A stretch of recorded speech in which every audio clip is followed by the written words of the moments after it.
ABCs of Death is a horror anthology made up of 26 parts, each representing a letter of the alphabet and each directed by a different director. So I'm going to try and get through all 26 parts in one video. Let's do it. A is for Apocalypse, and this segment shows a woman bursting into her husband's room and just like brutally attacking him. She stabs him, she throws boiling water at him, and she just beats his ass. When he asks her why, she reveals that she has been trying to poison him to kill him for months and it's just not working. So she had to quote unquote speed up the process because she's been watching the news and there's not enough time. They sit together defeated as we hear sirens outside and they just sit there waiting for the world to end.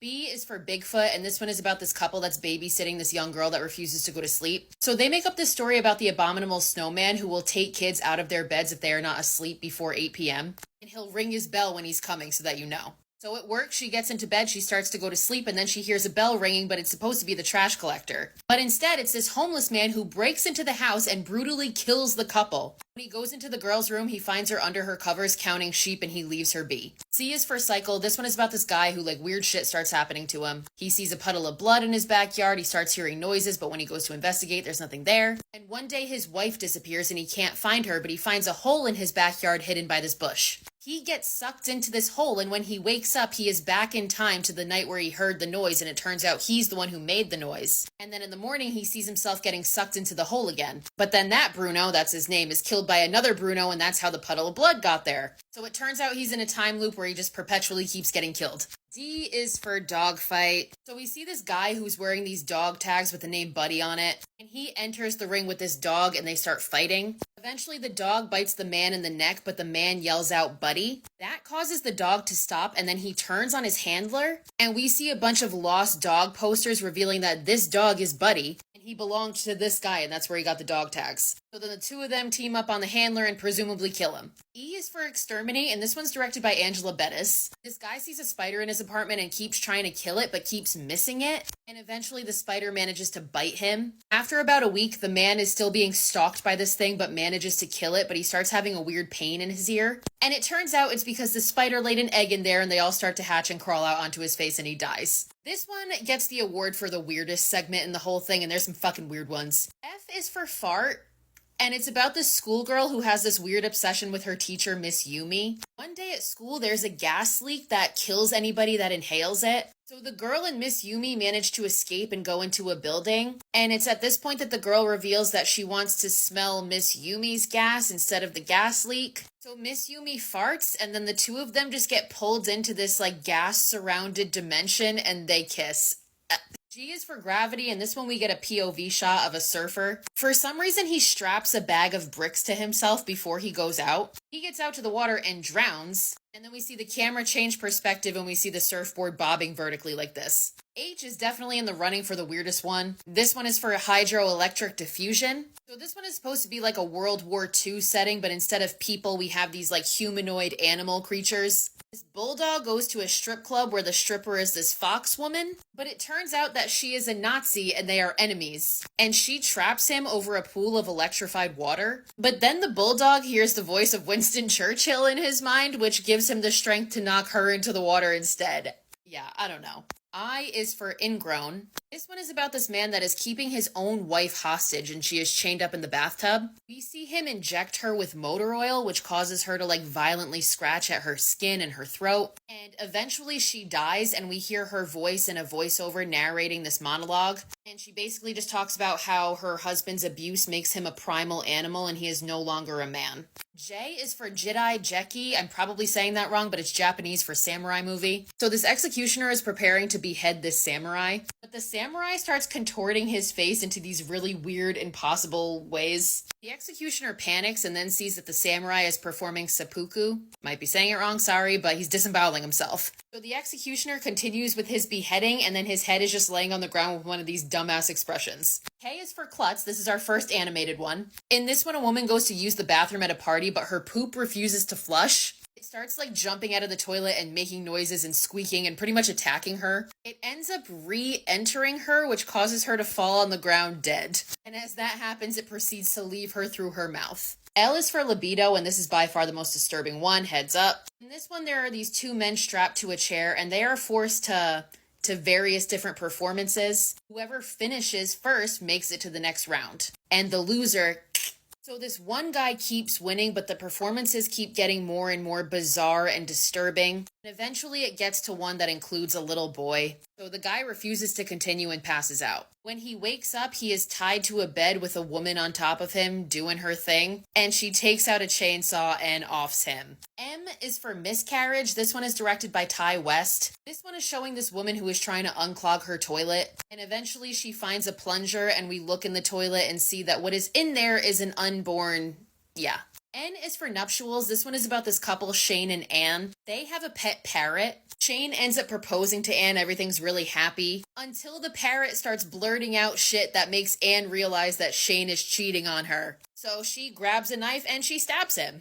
O is for orgasm. This one is really surreal and abstract. Like the images we see all look like this. This one shows this man and woman doing their thing, and eventually he pulls out a belt and strangles her. P is for pressure. This one is about this woman who's a sex worker. She's trying to support her 3 children. One day her boyfriend steals all of the money that she had saved up. So now because she's desperate, she accepts this photo shoot. But it turns out they want her to crush a kitten with her heel on camera, and she does it. Q is for quack. This is a personal favorite. So this one's directed by Adam Wingard and Simon Barrett, and it's meta because they're talking about how they got the worst letter in the alphabet and they don't know what to do for their segment. So they have the idea, why don't we make ours the only one that features an actual death? So they find this duck and they go out to the desert to shoot it. But as they go to do so, both of their guns jam and they accidentally shoot each other and die, leaving the duck alive to just watch. R is for removed. This one is the grossest gore-wise, I think. So this one's about this guy that is being subjected to having his skin removed because his skin somehow produces 35mm films. We see that he's weirdly somewhat of a celebrity and people gather around him and want to touch his skin. But eventually his skin is producing less and less film, and one day he manages to escape and kills a few people in the process. Eventually he makes it to this train track where he crushes himself under one of the cars, and then it starts raining blood. S is for speed. This one is about this woman named Roxanne who kidnaps another girl from an outpost in the desert. She throws Lulu in her trunk and we see that she is being chased by a hooded figure. Eventually she runs out of gas, so the hooded man runs up to her. She tries to make a deal with the man, but he refuses and is like, you at least gave me a run for my money. And when she takes his hand, it's revealed that she died in a drug den. So the other girl wakes up and takes the same drugs that Roxanne took and just hallucinates. T is for toilet, our only claymation one. So this one's about this little boy who is scared to use the toilet. One day in the bathroom with his parents, the toilet develops these eyes and this mouth and brutally kills his parents in front of him. But it turns out it's just a dream. But when he wakes up, he has to use the bathroom for real. So he's sitting on the toilet, but above him a loose screw comes out of the bowl, which startles him and causes him to fall, and his head gets stuck in the toilet seat. His father comes in and laughs at him, but then the toilet tank falls and crushes his head. U is for unearthed. In this one, we get the POV of a vampire coming out of its coffin, and we see that it comes face to face with this mob that is trying to sedate and kill it. It manages to escape from the mob, but then it stops and feeds on a woman, and eventually it's shot by an arrow and knocked unconscious. When the vampire wakes up, it finds that the mob has taken its teeth out and driven a stake through his heart, and eventually they cut its head off as it stares on at them. V is for vagitus, and this one takes place in a dystopian society where women have to petition to give birth. So this one woman does so and gets approved, but then discovers that she is infertile. So she and her partner, who is a robot, break into this facility. They find a family, including a baby, which the robot kills. Though the baby was beheaded, it turns out that it's still alive and has these psychic powers, and it proceeds to kill the woman's boss. And the father of the baby, as he's dying, looks at the woman and just says, "You're its mother now." W is for WTF. Similar to Q, this one is meta, so we see the director working on his segment. His friends tell him to come look at the news, and it's this segment about these zombie clowns and other weird shit, including a woman fighting a giant walrus, a flying baby, and the newscasters talking about how it's the end of the world. And then the director's head is cut off by this warlock, and he just screams, "What the fuck?" and the thing ends. X is for XXL, another fave. This one's about this woman who is constantly being belittled for being overweight. So one day she decides to cut all the fat off her body, and she walks out of her bathroom completely bloody, looking like this. Y is for Young Buck. This one's about this creepy janitor. He teaches this little boy how to hunt, and then it's implied that he SAs him. Later at school, he licks up all the sweat of the boys playing basketball, and eventually the boy shows up and kills him with the antlers of a severed head of a deer. The final segment is also very weird. Z is for Zetsamutsu, which means extinction in Japanese. There is this doctor that is being shown the quote-unquote positive aspects of American culture. He's shown these really fucking weird images. He eventually stands up, as does his part, which then starts shooting shooting out rice. Who are some of your favorite duels in film? I just came across this film called Off Ramp, and man, I will follow anywhere the main two characters, Trey and Silas, go, even if it's in the underbelly of America as a road trip to a major ICP event. These two end up getting caught up in some shit dealing with like pieces of shit cops and vengeful juggalos to the point where like it looks like they really have no way out. And just seeing their reactions and how they end up in these situations can honestly get pretty funny at times. But at the heart of the film, like, this is about how ICP creates more than music. It creates a family for you, and these found family films, like, they're just such a soft spot for me. This is also a road trip movie, so a lot of it is just dialogue as expected. But Trey and Silas are truly charming and easy, some of my favorite characters I've come across recent times. I do hope this film becomes available soon because like I would not mind a rewatch. I'm gonna give you one more cold ass bar, right? So, why is the lion the king of the jungle? I don't know. He's not the biggest, because the biggest is the elephant. He's the smartest? No, he's not the smartest. There's other animals that are smarter than the lion. Yeah. He's not the fastest. That's a cheetah. Cheetah, yeah. He's not the strongest. That's a gorilla. It's more street smart? Why is the lion the king of the jungle? I don't know, why?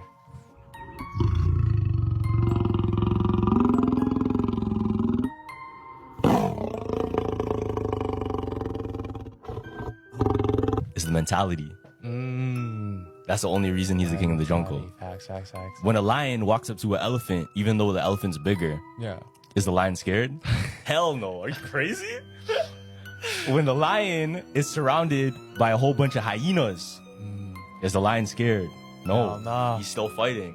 No. It's the mentality. Yeah, That's I why feel the like- lion's the king of the jungle. Yeah. Like, you know when we did the live... The case of Linda de Souza. She was one of the couples from this British reality TV show called The Open House Great Experiment. The show is supposed to be about exploring what it's like to be in a non-monogamous relationship, where a bunch of couples in open relationships or couples wanting to try open relationships are sent to this luxury retreat where they're free to explore with other couples. It's a show about swinging and multiplayer activities under the disguise of wanting to appear very open-minded. There at one point was a 15-person event where they all had intimate relations between 15 people. The girl in the video, the one that's having intimate relations with Linton, she was one of the 15 on the reality show. Wow. Her name is Linda de Souza Abreu, and she was on the show last year with her husband Nathan. So she's married. So does her husband know that she's being filmed having intimate relations with Linton right now? In this 4-minute clip, Linton is sitting down at one point and Linda is all over him, and the cameraman is just sitting directly in front of them, perhaps 2 feet away, filming, smoking, turning the camera on him to say, "There's a movie in it, gangsters." Linton is an inmate. The cameraman is his cellmate, and Linda, the woman that Linton is having sex with, is a prison guard. She was arrested at Heathrow Airport in London. She's facing life in prison. Wow. How? For misconduct in a public space, like misconduct in a public agency, because she works for the government. People are refusing to believe that Nikocado Avocado was actually Aizen. Yeah, so people are resorting to saying that Nikocado Avocado hopped on Ozempic because they're saying, nah, his last upload of being 7 months ago doesn't make sense with how much weight that he lost. When bro single-handedly admitted to saying that he has not actually made a single video in real time in over a year. And he fooled the entire internet, literally making thousands, making millions on pre-recorded content, getting that bag up, getting that fitness up. People were clowning on him. Meanwhile, this was all part of his plan. If you try and tell me that this is not some high IQ level play right here on the level of Aizen, or All For One, or some Black Zetsu type stuff, bro, you are lying to yourself. He literally made a video saying 2 steps ahead. Yeah, so bro was on that grind for like 2 whole years. He might have been on Ozempic, maybe to help him, but bro was on that grind, and it shows, bro. It's crazy that you all fell for it. Why is this never talked about? During the 1940s, a man named Noah Lott constructed an underwater city in secret for the purpose of building hotels and resorts inside of it to build his wealth. Noah came up with the idea because he was obsessed with the lost city of Atlantis and thought it would be the next great destination spot. In 1946, construction was completed 30 miles off the coast of Florida on the sea floor. He called the city Oceania Reef, and only very wealthy people could afford going, and was kept secret from the general public since it was technically illegal. The only way to get there was traveling by submarine, and Noah owned over 50 of them to help shuttle people in and out of the city. One day, after just a few months of being open, cracks started to appear on the top of the city's capsule, and everybody inside started to panic. Noah then gathered everyone at the town square and ensured them everything would be okay and that they were safe, and even joked, saying, "It's nothing a little duct tape can't fix." But just moments later, the capsule walls imploded and the city was washed away. Sadly, no one was ever found because the city's coordinates were kept private from the public. March 17th, 2011. It's a rainy day in Sacramento, California. Grandma Chua has mud all over her shoes from doing yard work at the back of the house, but that's not even what she's concerned about right now. Right now, Grandma Chua is staring at this really bizarre, odd sight. She's standing at the opening of the back door to the house, so the back door is open, and in the open doorway is her daughter and her granddaughter. Ka Yang, Chua's daughter, is holding the little 2-month-old baby in her arms, and everything about this sight is just not normal. First of all, Ka's face is red. She's sweaty. She looks like she's just worked out, but she's not even in workout clothes. It's just a little bit puzzling, but at least it's not alarming yet. Until Grandma Chua's eyes go down, Ka's pants, they're wet. There's a massive stain on her thighs. I mean, sure, maybe she could have spilled water on herself, but honestly, it looks more like she urinated on herself. Then Grandma Chua's eyes go to baby Mirabelle, the 2-month-old granddaughter. She's not moving. She's not making a single noise. In fact, her face is red and her body seems unusually stiff. But it's very hard to tell because she's in her onesie, she's wrapped up in this blanket, and her daughter is telling her, "Mom, we gotta go to the hospital. She's sick. She's sick. Hurry, we gotta go to the hospital." Grandma Chua goes straight into grandma mode. She runs into the house. She takes her granddaughter Maribel, places her down, unzips her PJs, and her skin. The skin on this little baby's chest is bright red. Her skin is peeling. She's got these angry, bright red marks all over her body. Ka reaches over to peel off Maribel's skin near the chest. I don't know if it was an instinct. I don't know why she's doing that. Peel off? Just grab and peel. I guess maybe she's confused. I don't know. But Grandma Chua slaps her daughter's hands away, and within minutes, 911 is called. And within minutes of that, first responders are arriving at the scene. They're rushing into the house. What happened? What happened? The consensus in the house seemed to be that the baby was accidentally dropped onto the space heater, and now she's unconscious. There was nothing the first responders could do. Within 9 minutes, baby Maribel would be pronounced dead at the scene of the crime. And there would just be so many questions that the authorities have now. Like, why is Maribel's body covered in burns, but her hair and her clothes aren't nearly as burnt? That doesn't make sense if she fell on the space heater. What happened during the 11 minutes that Maribel was left alone with her mom? And does it have anything to do with the little purple pacifier that they find inside the microwave? Go away. Don't come any closer.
Most British and Canadian casualties during the invasion of France came from German Nebelwerfers and Granatwerfers. I'm talking 70% of their casualties. The Nebelwerfer is just a form of rocket artillery. There's all kinds. Generally, they look like this. And Granatwerfer are just your basic mortar crew. There's a ton of advantages to these weapon systems. Mostly, they are hard to detect and provide counter battery for. They're very small, can't be seen from the sky, they can hide in bushes. A properly entrenched crew is impossible to detect. You can't triangulate with microphones, you can't pick them up on radar, and you can't even see them. Medical officers in 4 different mortar divisions all agreed that majority of their casualties were coming from enemy mortar and artillery fire. Historian Terry Kopp argues that the mortar was responsible for stabilizing the German front in Normandy, and without it, it might have not. Terry also talked about how the Allies just didn't take mortars seriously. They had the resources to deal with the mortar and rocket problem, but they just chose not to. The noise alone would be enough to make me want to go home. I quit. I give up. You can't sleep being pounded by this 24/7. So just to give you guys some more specifics on what I'm talking about when I say that Leopold leads are backing out or going quiet. At least 3 people in the last few months. One was an old professor that I guess had been working in the area for decades and had information about some of the things, you can call them missions, that my great-grandfather went on, the things that he took out. I had another person that claimed to be, this was an elderly woman, claimed to be a child that my great-grandfather went to her home and helped their family deal with something like a haunting or a poltergeist. And then the last person that recently just disappeared on me and has not gotten back to me was actually something like a 3rd-generation paranormal investigator. Now, not the same thing as what, I sometimes refer to as a hunter or whatever it is that my ancestors did. Something more akin to something like ghost hunters or, an actual investigator that goes in with cameras, maybe different thermometer detectors, the things that, people try to scientifically investigate paranormal activity. These 3 people, I had been talking to them for differing lengths of time, some sporadically over months, some as recently as just a few weeks. I'm constantly chasing down new leads about this, but this is not the first time it's happened. It's just been very clumped together, in very quick succession, so it has me suspicious. And as you know, if you've been following my videos, there was a time where I worried that it might have to do with some of the darker elements of what my great-grandfather dealt with, what his ancestors before him dealt with. But more recently, I wonder if it's not actually what could essentially be considered the descendants of their allies or their ally herself in Alexandra.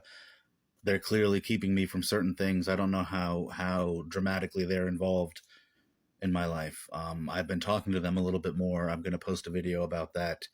But I really want to be careful with what I say and specific and not be misconstrued in any way. So look forward to that. I've also mentioned being very close to acquiring an important artifact. It's an item. I don't want to give any more specifics away, but I expect to get the message any day now that I can. You can think of me as going through a broker. That's not exactly what it is, but you can think of it that way. And it really should be any day now. When a teenager disappeared with her fugitive boyfriend, people feared she was dead. Absolutely nobody expected what had actually happened. It was April 2023 and Caitlin Coons was living in a foster home in Ohio. She had a history of running away and again disappeared on the month in question. A huge search began for not only Caitlin but her 33-year-old boyfriend. This was Jonathan Jones. Now, Jonathan lived at home with his mum, Nicole, who reportedly disapproved of their relationship. Caitlin was obviously way younger than Jonathan, so understandably Nicole was uncomfortable with this. The search for the pair was an anxious one. Jonathan was actually wanted on child endangerment charges and indecent images. Police also considered Caitlin to be an endangered child. Posts with the pair's faces on flooded social media as members of the public desperately tried to help. Many worried that Caitlin was in harm's way. The following month, though, some apparent good news. The couple had been tracked down, both alive, at the Mexican border. However, things were far from over and the case would start to get darker than anyone could have imagined. While the couple were missing, social services had phoned police. They'd received a shocking text from Caitlin's phone. She told the staff she'd killed 2 people and was on the run. It transpired that on the 18th of April, Caitlin had run away from the foster home. She'd made her way to Jonathan's mum's home with Jonathan. Now, Caitlin had resentment towards Jonathan's mum, Nicole. She felt that she was interfering with them being together. Caitlin gave Jonathan an ultimatum: kill his mum or she would kill her. She told him he had 5 hours to take action. He actually didn't, so eventually Caitlin took matters into her own hands. Caitlin bludgeoned Nicole to death with a rock and strangled her. The couple then went to the shop and bought bin bags and cleaning supplies. They horrifically both drove and got some food and ate the food together while Nicole's remains were in the boot of the car. They then drove the remains to some large bins by some apartments. Now, tragically, Nicole's remains have never been recovered and are presumably in landfill somewhere. Caitlin and Jonathan both pleaded no contest to aggravated murder and abuse of a corpse. They were both sentenced to life in prison with the possibility of parole after 25 years. Caitlin argued that she did not send the text that admitted to 2 murders. I don't know, dude. I was just looking this for a while, and it's like not that full anymore. And I was like, why is all of this still showing? What is happening?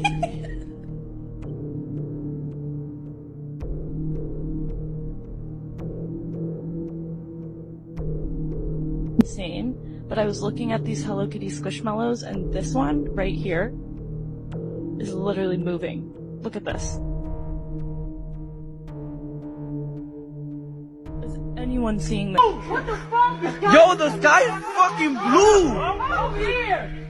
And then it turned off! Yo! Don't sit your Crocs in the sun. Both are size 5, but one shrunk. I'm in. What? What? What the? Look, I know the dentist can be scary as hell, but this is a new series I'm doing. Horror movies I feel need to be remade, part 1. Let's talk about the dentist because bruh went crazy. This is a movie that takes your everyday dental visit and turns it into a full-blown nightmare. So Dr. Finestone catches his wife cheating with the pool guy. This is the trigger that sends him down a dark and twisted path. His obsession with perfection and being clean goes from mildly annoying to completely psychotic. This man just snaps, and suddenly the tools that are meant to keep your teeth sparkling becomes instruments of terror. Dr. Finestone's mental state is on a constant decline, and you get this creepy sense of dread as you watch him lose grip on reality. It's a slow descent into madness, with each scene getting more intense and gruesome than the last. In a nutshell, The Dentist is a wild ride that keeps the story simple but effective. It's not about deep plot twists or complex characters. It's more about the terrifying idea that the person you trust with your teeth could completely lose it. It's your boy Bobby at Watch Real Flicks. Let me know in the comments if you've seen The Dentist or should it be remade. Hey, don't forget to hit that follow button. I got you something. Oh. You heard of that? Yeah, that's awesome. The unplugged phone? Yeah. So there's no advertising ID from Facebook, Google. I love it. Any of those other places. Thanks, man. You're welcome. This is great. Hopefully that'll help you with... Oh, I'm going to start using it right away. Good. As long as I don't leave it right there. Send me your new number. Eric Prince developed the phone for situations like that. But that's the sad part, right? Eric's a friend, one of the most creative minds I know. That he has to do that as an American. That I have to write a book called Government Gangsters. That Steve Bannon has to make into a movie just to explain to America that the mob in government is worse than the mob that Whitey Bulger ran. Tiptoe through the window, by the window.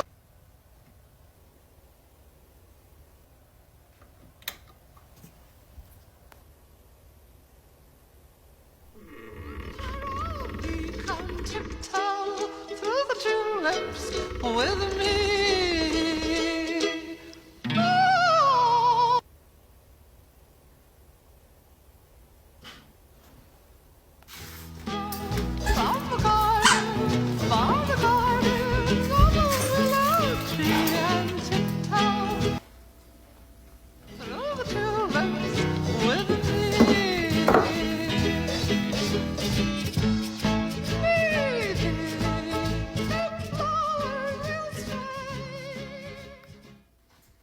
The beauty queen serial killer went on a horrific murder spree before it all ended like a dramatic action film. Christopher Wilder from Sydney was committing crimes from an early age. When he was young, he committed a gang R with a group of other teenagers on a girl on a beach. Now, horrifically, he did plead guilty to this crime, but he was only given a year of probation. He was then just ordered to do some counselling. He was then made to do ECT, which, if you are familiar, you will know that it's a very controversial form of electric shock therapy. Now, this had virtually no benefit. He got married when he was 23, but the marriage was very short-lived after she accused him of assaulting her. A year later, Christopher moved to Florida, where he seemingly started a new life. He started earning a huge amount of money in real estate and bought fancy cars and boats. He was living the high life and was attracting women in with his money and power. He began getting interested in photography and would start to use this to his advantage. He started luring women in that he wanted to photograph. In the 70s, he was arrested after hanging around on a beach, harassing women to pose nude for him. But this was just a taste of what was to come. In 1974, he lured a young girl to his house on what was supposed to be a modelling job. When he got her alone, he spiked her and R''d her. He was never imprisoned for this horrific crime. 8 years later, he kidnapped two 15-year-olds. He forced them to strip and took photos of them. Now this time, although he was arrested and charged, he again got away with it. The case had got delayed, which gave him enough time to flee and escape, basically. His crimes would get even more dark, and just a year later, he again kidnapped two young girls, but this time he did it with a gun. He forced them to perform an S act on him. He again fled and got away with it. It was in 1984 that he would turn from abuser and kidnapper into a cold-blooded killer. On the 26th of February that year, Christopher set out on a road trip. This would be the start of his murderous rampage. He would target beautiful, aspiring models, lure them in, and murder them. His first victim was Rosario Gonzalez. She was a stunning 20-year-old that he met at the Miami Grand Prix. A witness spotted the pair leaving the track together, and she would never be seen alive again. The following month, Christopher's ex-girlfriend Elizabeth Kenyon vanished. She was a 23-year-old teacher. Again, she was absolutely gorgeous, and she had been a contestant on the Miss Florida competition. Eerily, she disappeared during his road trip.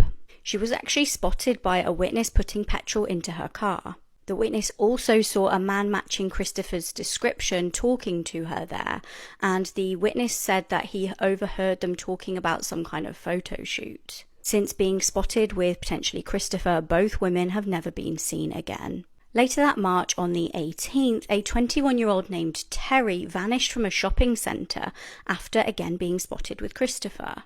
Just 4 days later, there was a horrific discovery in a nearby canal. Terry's body was discovered, but she was actually so disfigured by the horrific attack she had endured that she had to be identified via dental records. Just 2 days later, Christopher lured another young girl into his car. This time it was 19-year-old Linda Grover. He promised her a professional photo shoot, but what he actually did was took her to a grotty motel, tied her up, hit her over the head, and then subjected her to hours of torture. He glued her eyelids shut and used electric shocks on her whilst R-ing her. Through some miracle, she actually managed to escape. She fought him off and locked herself in the bathroom and screamed so loudly that it seemed to frighten Christopher off, and she was then able to be rescued. Thankfully, this then allowed her to provide police with valuable information. But Christopher's spree was far from over. Days later, he travelled to Beaumont in Texas to wreak havoc on a new area. There he met another student called Terry Walden, and he convinced her that she could be a professional model if she just did a photo shoot with him. Now, she actually declined. She had a husband at the time, and she told him about the strange encounter with Christopher. Tragically, though, she was then found stabbed to death just days later in a canal. Now, police were hot on Christopher's tail at this point. They were trying to hunt the so-called beauty queen serial killer. They eventually tracked down his car, but it had been abandoned, although there was forensic evidence inside linking him to at least one of the murders. However, Christopher was now in Oklahoma and about to take his next victim. This was beautiful 21-year-old Suzanne Logan. Again, he took the woman to a motel and R''d her before killing her in cold blood and dumping her body. At the end of the month, he swiped an 18-year-old named Cheryl Bonaventura from a shopping center in Colorado. She was found shot and stabbed to death in May that year after he'd taken her again to a motel. In April, Christopher made his way to Vegas and posed as a photographer for a fashion show, which obviously gave him access to more beautiful women. 17-year-old Michelle Kaufman took his eye and he convinced her to go home with him, and she was never seen alive again. Her body was found in a national forest, and some believe she was buried alive due to her autopsy, which showed she suffocated from soil being forced down her throat. Christopher continued his shocking murder spree while remaining on the FBI's most wanted list. Then he did something no one expected. He snatched a 16-year-old called Tina and strangely didn't kill her. He kind of kept her as his accomplice, essentially. He said he wouldn't harm her if she helped him find more victims. The pair kidnapped 16-year-old Dawnette Wilt, and Christopher arred her and tortured her. He left her for dead in a remote area, but she thankfully survived. She staggered to a road for help and was able to be rushed to hospital. Then he took the final victim we know of, 33-year-old Beth Dodge. He kidnapped her and shot her before disposing of her body. He bizarrely drove his 16-year-old Tina to the airport, where he paid for a flight for her to LA and then just let her go. Things would come to a dramatic end on the 13th of April. Christopher was approached by 2 police officers at a petrol station in New Hampshire. A dramatic shootout ensued in which Christopher himself fired 2 shots. In the commotion, one of the bullets pierced Christopher's chest and killed him. This woman murdered her husband to get more YouTube subscribers. On the 20th of February 2015, police got a panicked call from a woman in Texas. A lady named Samantha Walford had called her mum Rosie asking for help. She told her there'd been a kidnapping. What had actually happened was far more shocking than anyone could have imagined. Samantha had met her partner Ernie at a tattoo parlor, and the pair soon began dating. Samantha was already a mother of 2 from a previous relationship. Now, Ernie took on the father figure role for her twins really well. 3 years later, the pair actually had another set of twins. Later down the line, they had another child, so they really had their hands full. Ernie was working loads to provide for the family, and Samantha was trying to make it on YouTube. Her attempt at a YouTube career was actually really putting a strain on her relationship. The pair began arguing loads about her obsession with it and just how it wasn't actually doing very well for the amount of time she was spending on it. She was actually really neglecting her children in order to try and make her channel grow. On the 20th of February 2015, police were called to her home. Samantha claimed that 3 men had broken in and kidnapped her husband Ernie. However, inconsistencies started appearing from the get-go. During an interrogation, she admitted to calling her mum but didn't call 911 because she was tied up. Police asked, "How did you dial your mother, with your face?" She eventually admitted to knowing the kidnappers but still denied having anything to do with it.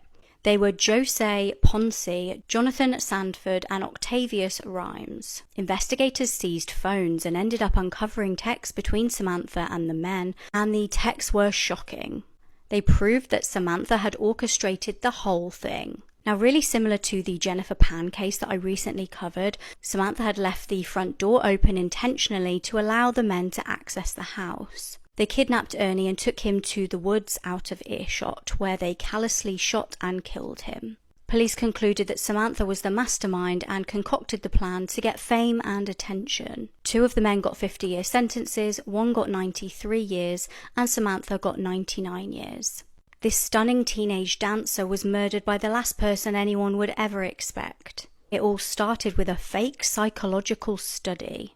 Rachel Barber was a beautiful 15-year-old girl from Melbourne. She had stunning green eyes, and everyone always commented about how clear and gorgeous her skin was. She was a full-time student at the dance factory and had dreams of making it big, but unfortunately her life would be cut short in the most cruel way. Caroline Robertson was 19 years old and started babysitting for Rachel in the 90s. She became quite obsessed with Rachel and even would go as far as to write about her in her journal, talking about how beautiful she was, how clear her skin was, and how much more attractive she was than her. Her obsession with Rachel would take a sickeningly dark turn. It was the 28th of February 1999 when Caroline made an odd proposal to Rachel. She told her she would pay her $100 in order for her to take part in a psychological study. She did warn Rachel, however, not to tell anybody about this, as it may invalidate the results. Now, Rachel obviously took her up on this offer, as that's a hell of a lot of money for a 15-year-old.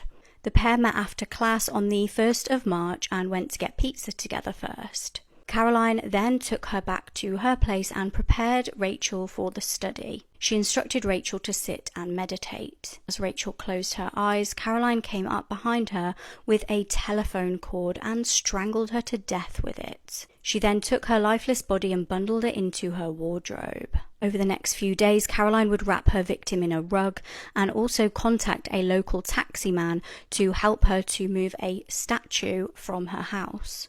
She then buried Rachel in a pet cemetery nearby and thought she'd got away with this. She chillingly had applied for a birth certificate in Rachel's name.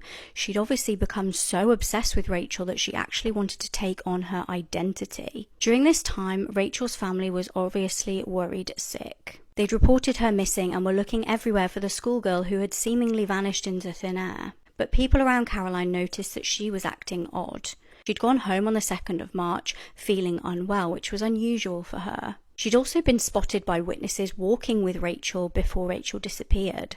Rachel's phone log, police would later find, showed the pair were in contact just before she vanished. That's when detectives had a shock. They went round to Caroline's to question her about the teen, and they found Caroline passed out on the floor. Now, she'd actually had a seizure, and some believe that this was because she was so stressed after obviously having murdered this teenager. They were also stunned to find Caroline's journal, which documented her murderous plans. She'd written down things such as thoroughly clean house and steam clean carpet. She was forced to confess once she'd regained consciousness and was eventually sentenced to 20 years in prison. She was diagnosed with personality disorder and spent just 15 years behind bars before being released in 2015. A man was angry at his wife, so he drove their 2 children off a cliff. This is the incredible survival story of 2 absolute little angels. Robert Bryans is a 51-year-old from California. On the morning of the 13th of June 2020, Robert's wife made a panicked phone call to police. She said her and her husband had got into an argument. He had gotten in the car and drove off with their 2 twin girls. He was acting irrationally, threatening to drive them off a cliff, and he told his wife via text message, "The girls are going to heaven and I'm going to hell to wait for you." He then shockingly wrote a Facebook status which said, "Tonight I'm sending my babies to heaven," obviously in reference to his 2-year-old little girls. Police raced to the scene and tracked down Robert's truck. He'd driven off a cliff in San Diego with the 2 little girls inside. An officer spotted the man treading water with the 2 children. One was reportedly crying and one looked, in his opinion, lifeless. The officer performed a heroic rescue, despite Robert's attempt at a double murder and a self-unaliving. One of the children suffered severe brain injuries as a result of the horrific accident. Robert has pleaded guilty to attempted murder, DV, and kidnapping, amongst other charges, and faces 31 years in prison. So I just wanted to start off this video by letting you guys know that what I'm about to talk to you guys about is completely fictional. It's not real. This is just some stuff that I'm making up because the past few videos that I've uploaded have been flagged almost faster than I can upload them for whatever reason. So rather than get my account all messed up and take what I'm about to say with a grain of salt. So in the Book of the Giants, there's a fragment that offers a history of how the fallen angels descended from heaven and studied all kinds of creatures, from mammals to fish, insects, birds, and even mankind. The book also claims that they took 200 of each species and crossbred them with other species of similar chromosome counts to create creatures with unstable chromosome counts. Of the hybrids that they created, only a few were able to reproduce, which they then crossbred with other hybrids until the desired creature that they were looking for was created. Some believe this is also where the origins of Pegasus, the winged horse, unicorns, minotaurs, mermaids, centaurs, fauns, and sphinx come from. This all goes back to the alien abductions and how aliens always abduct with a purpose, most of the time being around reproductive organs, or mutilations on animals where portions of their body parts are removed with laser-like precision. What's even more strange is that scavenger animals like vultures and other animals won't ever eat the carcasses that are abducted and mutilated this way.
This girl took deadly revenge against her parents, but was not expecting what happened next. Jennifer Pan was born in Ontario. Her parents were Bitch Hay Pan and Hue Han Pan. They both made a huge effort to provide for Jennifer and give her the life that they never had. They soon started earning a lot of money down to their hard work and had fancy cars and a lovely home to show for it. Now, they were quite strict with Jennifer, and it seemed to work. She was very good academically, but also was a really well-liked girl. She did have hopes of being a professional skater, but these were unfortunately becoming less likely down to an injury. She really struggled to come to terms with this and started harming herself as a way to cope. When she was around 16, she started dating an older guy named Daniel. That was until he got kicked out of school for having substances in his car. Jennifer's schoolwork started to suffer, and although she was initially offered a place at Ryerson University, they withdrew this. To cover this up, Jennifer started lying to her parents about her grades. She even started forging her report cards. When she was due to start uni, her dad gave her a brand new laptop. In order to keep up with the lie, she actually started leaving the house as if she was going to classes. Now, the next bit really reminds me of the Casey Anthony case. When Jennifer's graduation would have been due, she told her parents that they couldn't come because she only managed to get one ticket. Jennifer pretended to have graduated and also pretended to get a job at a children's hospital. However, her parents soon wised up to her lies. They confronted her and asked her why she didn't have a uniform or ID if she did in fact have this job. They took her laptop off her and also banned her from seeing her boyfriend. This all went on for about 2 years, with Jennifer's resentment towards her parents growing and growing. She finally got her laptop and phone back when she was 24. Now, despite having been banned from seeing him for so long, Jennifer reunited with Daniel. The two concocted a plan. They planned to kill Jennifer's parents and make it look like a botched robbery. Now, Daniel had connections with a hitman named Lenford. He agreed to kill the parents for a payment of $10,000. On Halloween 2010, the plan started to gain traction. On the 8th of November, Lenford confirmed that he was ready to take action. He texted Jennifer saying, "After work, okay, will be game time." That night, Jennifer intentionally unlocked the front door of her family home. She said goodnight to her parents, knowing that their gruesome end awaited them. Around 10:05 p.m., 3 men entered the house. This was Lenford with 2 others, David and Eric. The trio ambushed the house and tied Jennifer up to make it look like she was a victim too. They actually strapped her hands to the banister. They then grabbed the parents, and after covering their heads, they shot them. The group ran from the house and Jennifer rang police at this point. However, she was not expecting what happened next. Her dad was miraculously alive. He'd somehow managed to survive the shooting. He was in a coma though until the 12th of November. Now, meanwhile, police were interviewing Jennifer about the series of events. They thought it was very strange that she had somehow managed to ring police despite being tied up. Jennifer's dad also confirmed once he was out of his coma that Jennifer appeared to be talking to the men like she knew them. Jennifer obviously hadn't considered how it would look to her parents in the moment because she thought that they were just going to be killed. Under increasing pressure from police, Jennifer finally confessed. The following year, the group of hitmen were also arrested. In 2014, Daniel, David, and Lenford got life sentences with no possibility of parole. Jennifer also got the same sentence. Eric's trial was deemed a mistrial, but then he was given 18 years in prison. He actually died in prison in 2018 after having been stabbed by his cellmate. In a shocking turn of events, Jennifer appealed and was granted a new trial for the murder of her mum. The Supreme Court of Canada is currently in the process of determining if it will review the case. Hello? This is your mother. Are you there? Are you coming home?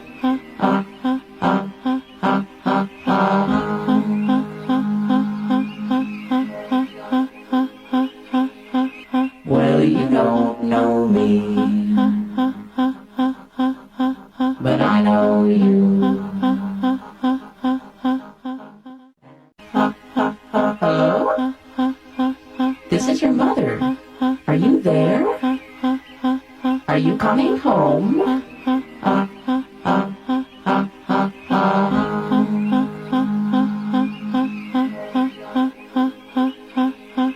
Well, you know. What in the heck is that?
Yeah, I know.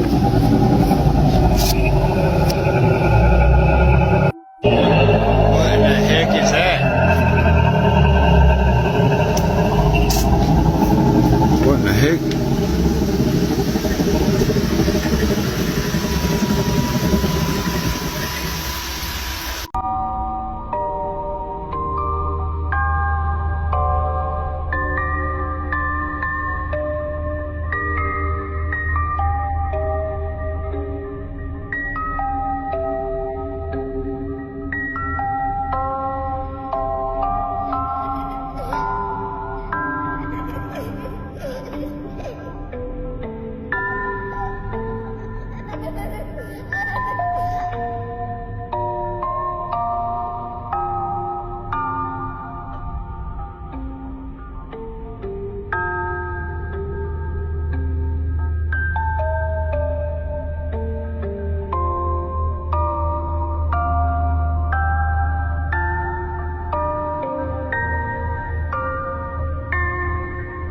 Die! He does. You will die! Sylvester! Okay, yeah, he's pissed. Die! We should probably go. Die! Come on.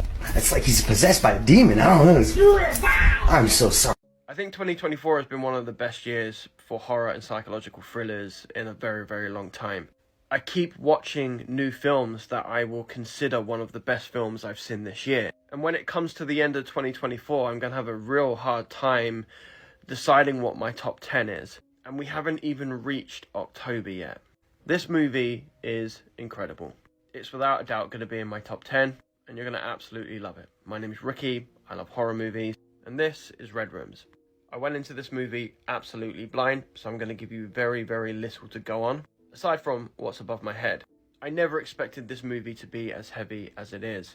Please, please, please do not be put off from watching this film because it is a subtitled film. I get it. Sometimes I'm not in the mood to put on a subtitled film. Sometimes I don't want to have to pay that much attention. But if you skip on this film, you really are missing out. The only thing I'm going to give you about this movie is a slight trigger warning. It goes into some very, very dark places. Go in as blind as possible. I really think you're going to love this one.